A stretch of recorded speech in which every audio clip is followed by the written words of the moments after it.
పామే తలదిండు వేపాకే పూల పక్క తల్లి నిదురిస్తే జోలాలి పాడెనంట.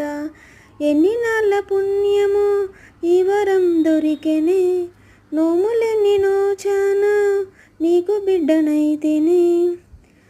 గోరు ముద్దలందించి తినిపిస్తే వేడుకగా, భువనం పులకించి మరచునమ్మ ఆకలిని. మదిలో వెద నీకు విన్నవిస్తే చాలునమ్మ, వెదలే కనిపెట్టి మోక్షమిచ్చు పాపవుగా. దేవి మహాదేవి ఏ సేవ చేయగలని, నీవే మా ప్రాణం అని నమ్మిన వారిమమ్మ. చల్లని మల్లెలతో ఊయలు కట్టె మాత, చల్లగా శయనించు